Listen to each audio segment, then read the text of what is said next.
Salut, moi c'est Alex. Et je sais pas si tu vois le balrog sur la moto là.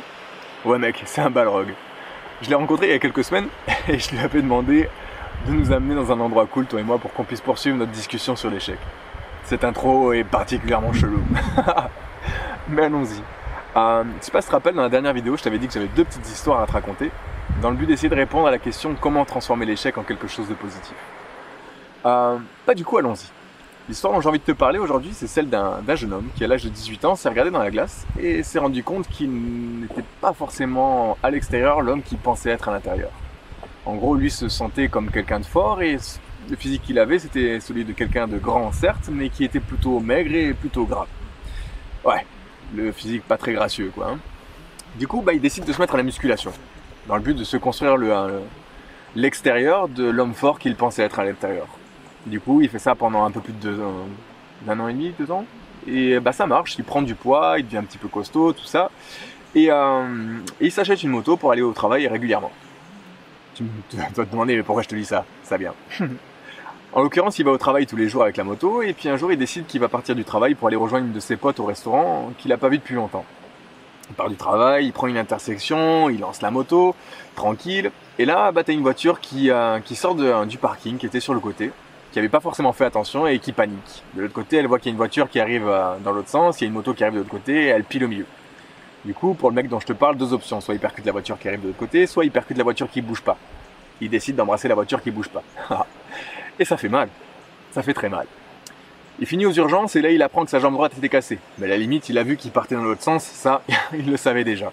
Mais il apprend aussi que son bras droit est HS. On sait pas trop pourquoi, mais au cours de l'accident, il y a eu un choc qui a fait que le système nerveux du bras a lâché. Ok, il a pas trop le moral. À la fin de la soirée, à la fin de la journée, pardon, il demande à son frère de lui ramener un McDo le soir, dans le but de se faire un peu de bien, quoi, parce que la journée avait été quand même un peu merdique. Son frère arrive, il mange le McDo, et puis là, il se passe un truc chelou. Il se sent ébloui, il est fatigué, et puis il n'arrive pas à manger. Du coup, il demande à son frère de le laisser tout seul, de manière à ce qu'il puisse se reposer et dormir, tu vois. Le problème, c'est que le lendemain, il se réveille pas. Il est envoyé en réanimation dans le but de savoir ce qui se passe et surtout dans le but de le stabiliser.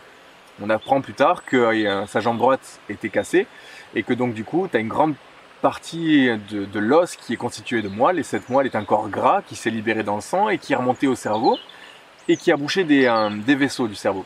En clair, dans sa tête, ça marchait pas très bien à ce moment-là. À ce moment-là, tu as deux options. Les médecins disent que soit le lendemain, il se réveille, soit il continue de se dégrader et là il le plonge dans un état végétatif dans le but de le sauvegarder ou en tout cas de sauvegarder ce qui peut l'être. On sait pas trop pourquoi mais le lendemain ce garçon se réveille. Ah, une chance. Plus tard, il est envoyé en chambre puis pris au bloc opératoire pour lui réparer la jambe et puis quelques jours plus tard, t'as un mec qui vient d'un centre de rééducation spécialisé, qui est connu pour les motards qui ont été abîmés sur la route et qui vient le voir pour lui expliquer la suite du programme. En gros, il lui dit que sa jambe droite est HS, qu'elle est abîmée, mais qu'ils vont l'aider à la réparer, mais que par contre son bras est mort, et qu'ils vont lui apprendre à vivre autrement. Voilà l'échec dont j'ai envie qu'on parle aujourd'hui. L'échec sur lequel t'as aucune prise, celui sur lequel t'es pas responsable et qui te tombe dessus et qui te blesse dans ton corps, tu vois. L'échec dont j'ai envie qu'on parle aujourd'hui, je pense que c'est le handicap en fait. Je sais pas si tu te rappelles, mais je te disais que le mec, un jour, il s'est regardé dans la glace et puis il s'est rendu compte que le reflet qu'il avait dans la glace ne lui correspondait pas et n'était pas du tout celui qu'il voulait être. Du coup, il s'est construit un physique qui était à l'image de ce qu'il voulait être. Alors, dans un premier temps, son regard sur lui a permis de se construire et puis je pense qu'il a fait ça aussi parce que le regard des autres était important et il voulait que les autres voient à quel point il était fort. Le truc qui est intéressant aussi dans cette histoire-là, c'est que par la suite, il a fait sa rééducation. Et il a cherché à reconstruire son bras. Plus que pour avoir un bras fonctionnel, un bras qui bougeait, il avait envie d'avoir un bras qui avait forme humaine. C'est dingue.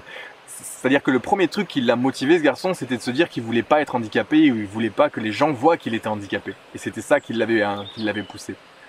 Et ça rejoint ce qu'on avait vu avant dans le sens où le regard des autres sur soi est important et je pense que ce mec-là l'illustre très bien. Je pense qu'il y a plein d'autres choses qu'on pourrait dire sur le handicap, mais c'était sur ce point-là que j'avais envie d'insister aujourd'hui avec toi. Et je pense que plus tard, on sera amené à rediscuter encore une fois de l'histoire de ce garçon, parce que c'est un mec qui me touche, et on en parlera plus tard. Alors si t'es chaud, je te donne rendez-vous dans la prochaine vidéo pour qu'on poursuive notre petite discussion sur l'échec et surtout qu'on apporte une réponse à comment transformer l'échec en quelque chose de positif. À la prochaine!